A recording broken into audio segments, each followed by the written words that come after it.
lying, where we leave out a piece of a story, or we tell what we call a little white lie or a half truth, or we twist the facts, or we invent a falsehood. The whole point is God is telling you there is a God of deception, and it's not me. So don't engage with Satan. He's the adversary. Do not. He's the liar and the father of all lies. Anything that has to do with deception is of the devil, y'all. Stay away from it. Even if it costs you to tell the truth, always tell the truth, and God will be on your side and bless you for it. So this is God's warning about that. So when you look, don't covet your neighbor's house. You shall not covet your neighbor's wife, the male or female servant, his ox or his donkey, or anything that belongs to the neighbor. Now, I have another YouTube channel, Bible, Beauty, Fashion, and Fun, and we look at all kinds of things, stuff, possessions, right?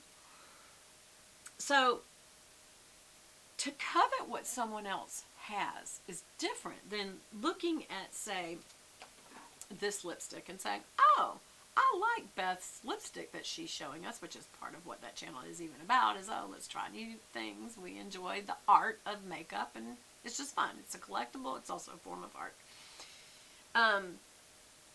So you can say, I like what she showed us today. I think I'm going to go buy that too. That's not coveting what I have. Coveting includes resentment, envy, to the point that you would say, I'll kill Beth for that. You know, I know you're thinking Beth for a lipstick. I shouldn't laugh, because I mean, there's people who would do something drastic for a thing that they want. People who would kill for a pair of tennis shoes or a piece of electronics. People who would steal someone else's animal because they just wanted one too.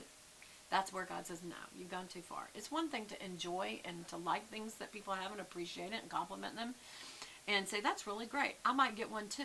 But to get to the point that you covet it so much and that you envy and even resent, it becomes sinful. And that's when you have to say, Lord, that's when you go to God to deal with resentment or envy and ask Him to take that from you. And also to help you understand why. Is it because you're poor? Is it because you don't have money? Is it because you don't have what we would consider in this society, this planet? Some people say the United States. It's not just the United States. By a long shot. There's bigger places in the world, but where we consider a status symbol or a credit, a social credit, if you will, which is probably coming, y'all, towards it in times where we'll have a social credit system.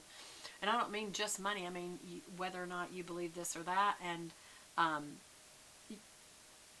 who knows what it's coming to, but I'm sure it's coming.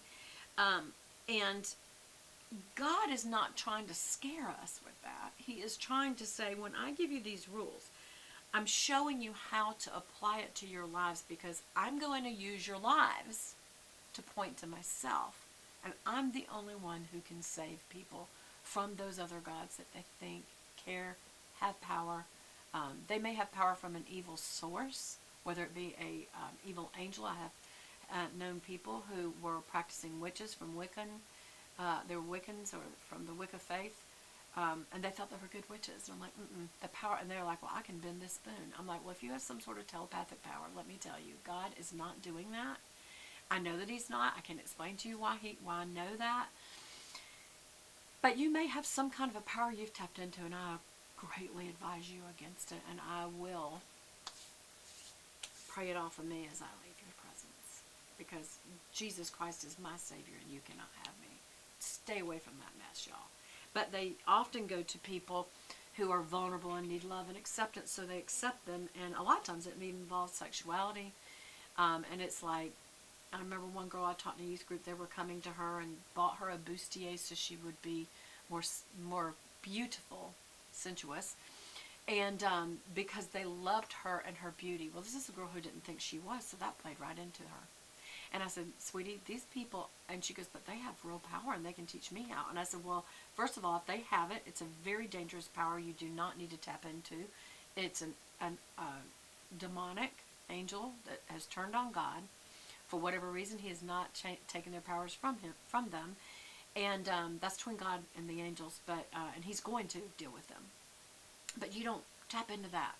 You let God have all the power, and you turn to God for what you need. And if you feel like there's something that you want it's not something that you need that someone else has, instead of coveting in a resentful and hateful way, go to your knees with God about that and work it out that way. So that's very important.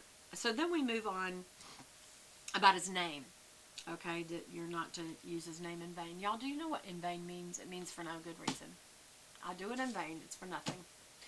Do you know that that means it's not saying the words God damned? Because when you say that, you're asking God to damn something. Do you know what to damn means? It means to destroy it.